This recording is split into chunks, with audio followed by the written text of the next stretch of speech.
Hey everybody, it's the Shape, back to another video. Beardo issued a challenge. He come across Lee from Really Haunted and a candle moving on its own. Needless to say, I was intrigued. So Beardo, this one's for you. Okay, for you newbies here that haven't maybe been subbed to debunking a long time, I gotta kinda give you a little debunking 101. You have two kinds of effects. You have digital CGI visual effects, and you have practical effects. The difference is, like a low budget indie horror film, think about it. When they create a movie, they gotta put effects like gore effects, ghostly effects, and that stuff applies to YouTubers as well that are faking. Now, visual and CGI effects they're done after the movie's filmed. They jump on their computer and they add the effects in after it's already filmed. Visual effects and CGI, practical effects, are done in camera. No CGI required. Now, it's not to say you can't blend the two, do a practical effect and enhance it later in post with CGI. But a lot of times the practical effects are right there on camera. You can do them on camera and there's no post-production needed. That's what we're talking about today. Now, grab you a snack, kick back, push all your worries to the side for a few minutes, put your debunking goggles on, and let's get into this video.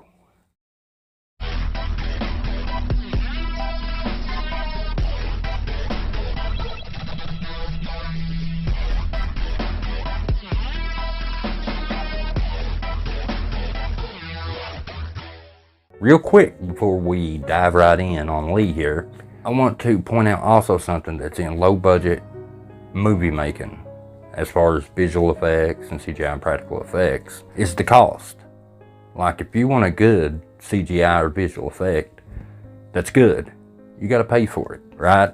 So if somebody wants a candle to move on its own, and you reach out to a visual effects artist and you're like, hey, need your help here, they're going to charge you thousands of dollars to make that candle move.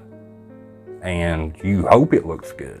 You hope they do a good job. But on that same token, instead of paying thousands of dollars, you can really jump online and pay $5 for some fishing string or $10 for some magnets. Thousands of dollars. Magnets. Anyway, let's take a look at Lee from Really Haunted again. Expecting anything tonight. I was actually earlier. Here's a bit of foreshadowing, ladies and gentlemen, of the candles. I'm gonna put one or multiple on table. I'll give that a miss. I'm gonna make a drink now. Get tidied up a bit. Right. Before looking into any visual effect or any effect at all, you got to look at the framing of the shot first. Because if somebody's trying to fake something, you know how I love reflections and shadows that you could possibly see faking through those. And we busted people in the past with that very thing. Now, Lee has his camera set up in such a way, there are reflective objects in his kitchen. But there's also blind spots. And there's a good blind spot, just so happens to be where the candle is going to be moved. And I'm going to show you some of those blind spots. Now, Mr. Gray made a video on this. I'll link him down below next to Beardo. I ain't watched it yet. I'm going to watch it after I upload this because I don't want it to influence my thought process. And that can happen. But I am curious to see what conclusion he reaches. Let's take a look at blind spots. The first blind spot is right down here. Somebody could duck down there. The second blind spot is obviously behind the counter and over this direction as well. Many little blind spots. Now, there's shiny surfaces, reflective surfaces like this area here and the countertops that Lee is at right there. But also this. Now, this furniture behind Lee right here is very reflective. And I do mean very reflective. And half of it's cut off. Let's take a look at the wide angle. You see, this thing would reflect anybody if they were low enough and moving. But Lee has it conveniently, a lot of it cut off. You can see it right here, but let's see how much he's got cut off. Right there. That's a blind spot. And if somebody's moving, he's got the camera to where we can't see that side. These candles back there are more than just for looks. They also throw light. And you can see Lee's shape in the counter, his shadow back behind there. Now what those candles back there do is they blend with the candle that's closest to the camera, and they have light way up here that makes all this down here darker, makes it harder for you to see a shadow. Now finally Lee gets to the kitchen and he starts talking to the poltergeist, Vlad the Impaler to be specific. Yes, that Vlad Impaler. And the paranormal is about to pop off. Watch very closely. Now we've done talked about framing and how there's blind spots. But you don't just look at blind spots. You also look at how the person in the video moves when something happens. And you gotta watch every movement. And I saw a few things. So let's get to this clip. Right, I've got the camera set up in the kitchen. I'm going to try the thing, try and forget it if I move, try and waste some of its energy.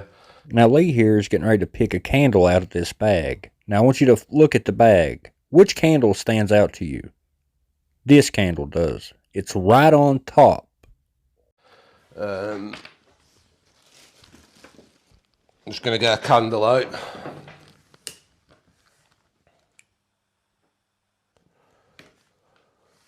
Right out of the gate. The first movement is Lee just standing up and picking a candle out of the bag of candles. And that stood out to me because the candle he picks is the one that's placed on the very tippity top. Like it was placed there, so that would be the one he grabbed. And when he reaches up, he's very careful. Instead of just sitting there and reaching real quick and grabbing a candle, he's making sure he gets the right candle. And that's because it's a gimmick candle. You may be asking, what's a gimmick? Real quick, before I show you Lee picking and choosing which candle he's going to use, like making a big deal out of when you shouldn't even care and just reach in the bag real quick and grab one because they're all the same. A gimmick is something that, like a magician has a deck of cards. They make gimmicks that look like cards, like a red card or a blue card, that you can change the colors because it's a gimmick. It's a trick all in itself.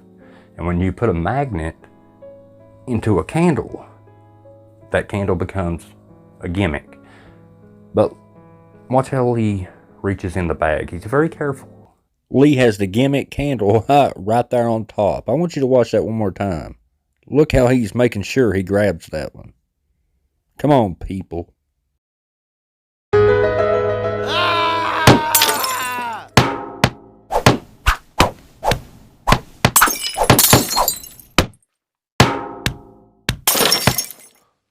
Light it.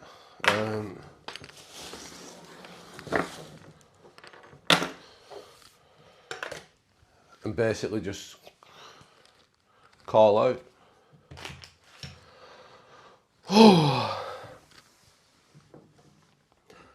If there's anyone here with me now, I want to play a game. If you're here, you can maybe make a noise in the house to let me know that you're here, or that device behind me over there is turned on, so you've got a voice as well. Are you here, Vlad? Are you here with me? I'm just kidding. I know that's a bad impression, but I had to do it. Is Vlad the little man here?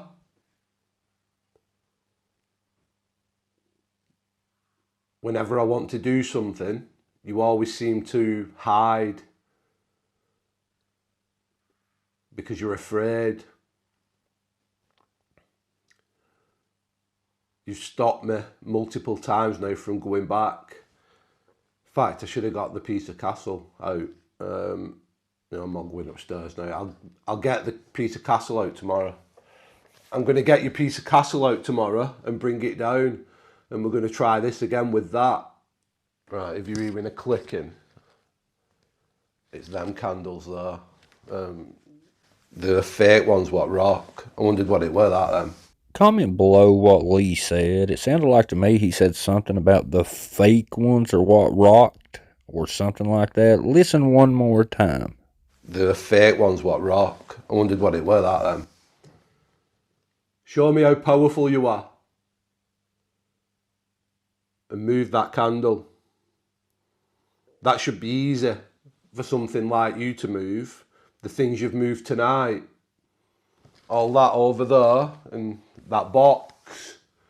So something like this should be very simple for you.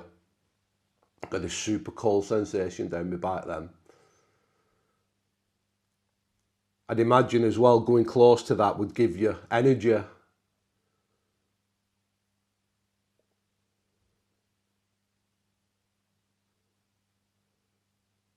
Show me how strong you are.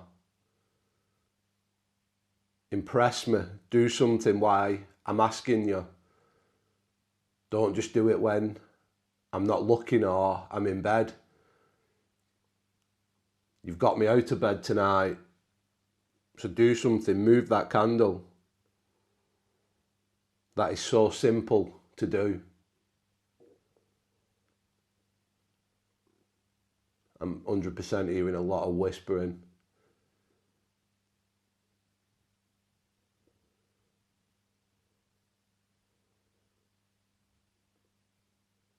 Here it comes, ladies and gentlemen. Watch out, David Copperfield. Lee's about to show all y'all up.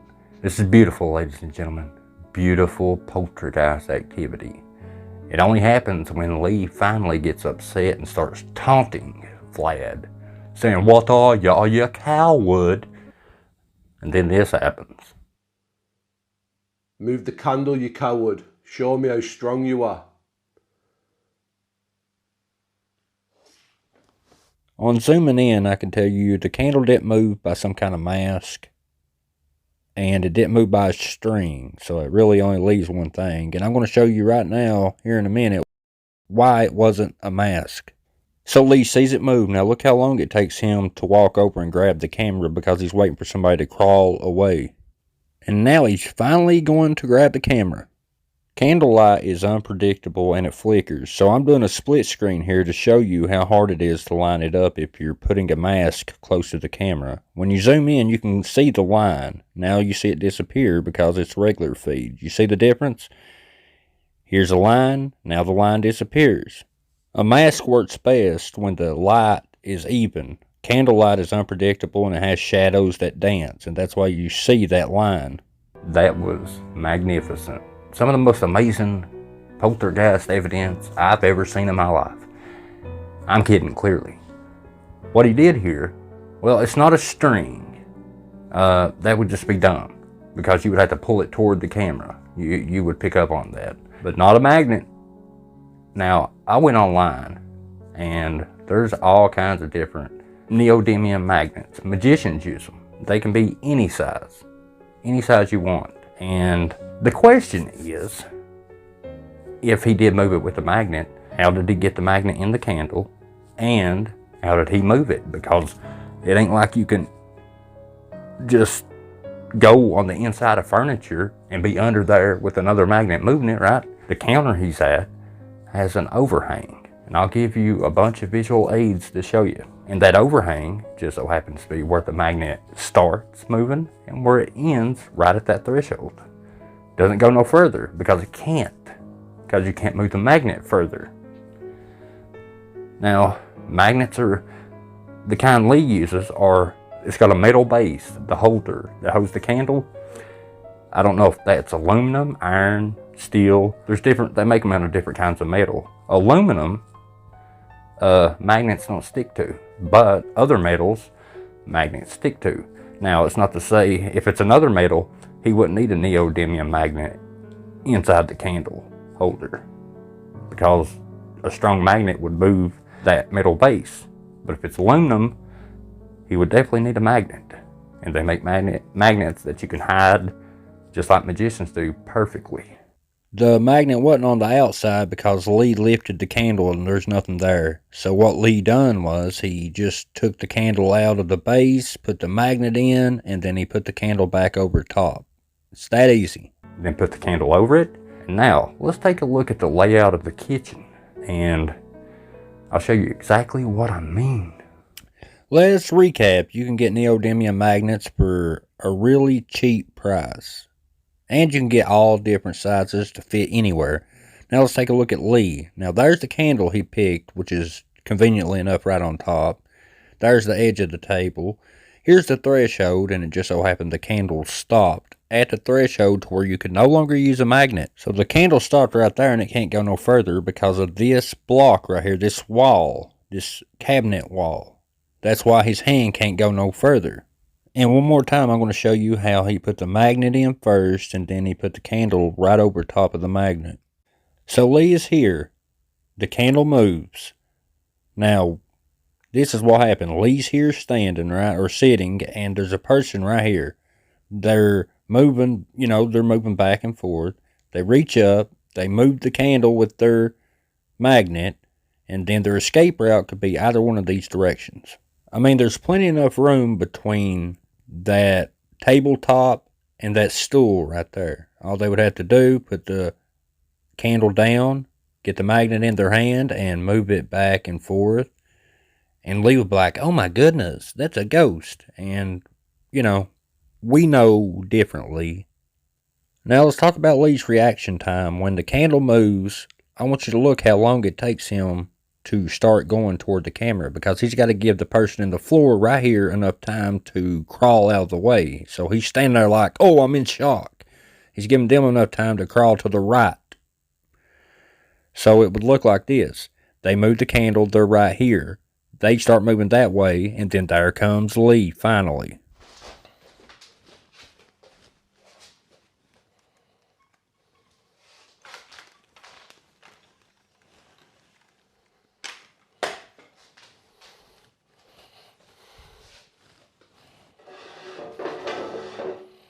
Move it again.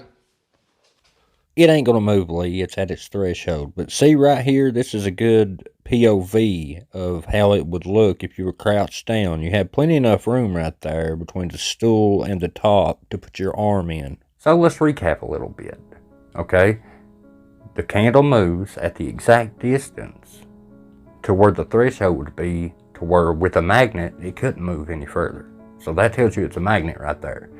That and the extension, the tabletop extends over your legs in case you sit there and eat. You can pull up to the table instead of it being flush where you'd be way far away from the top of the table trying to eat. It's got that overhang, and that overhang works perfect for magnets, obviously.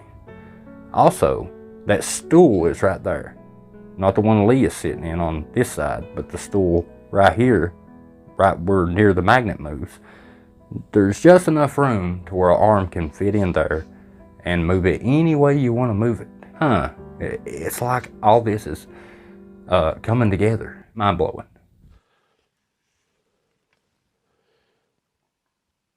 Please move it again.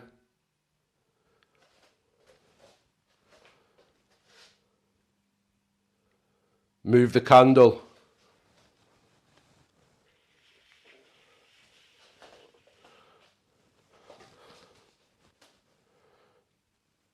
Move it. Even better, blow it out in my hand.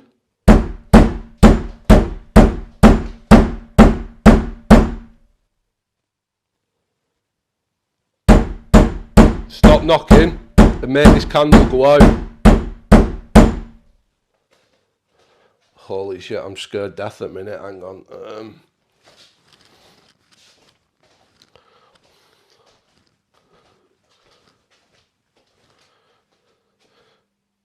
Do it one last time. Blow it out or move it. Move it towards me. And something just went past camera, like this way. Do it, you coward.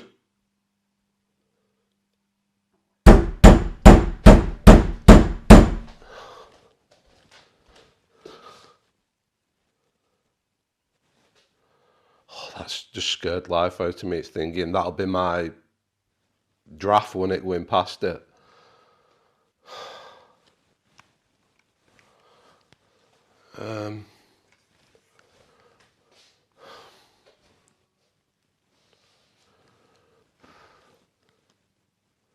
normal candle. That's just... While I can't say for 100% certainty that he used a magnet, because nobody could say that for sure unless you saw it, I feel pretty confident that all the evidence that I pointed out to you definitely lends to a magnet very, very well. Comment below what you think. Do you think I'm wrong? Do you think I'm dead on balls accurate? Just, hey, let me know. Let's get a discussion down there. You know, and help appease that algorithm. You know, comments, likes, and shares, and all that stuff. It's appreciated. But comment below seriously what you think. This is my opinion. And I've been pretty good at calling Lee out in the past. Been pretty accurate. Now, join Debunkers Anonymous on Facebook if you want to talk debunking 24 hours, 7 days a week. Also, comment below what kind of video do you want to see me do over the next 6 months? Anything. Just what you want to see. Because I'm going to start taking effort and putting it into other stuff on the channel instead of just video after video. That way, you know, it don't get stale and we keep it fresh. And yeah, curious to see what you guys want to see. Love you guys. I appreciate you. And as always, love you guys. Y'all come back now, you hear? Peace.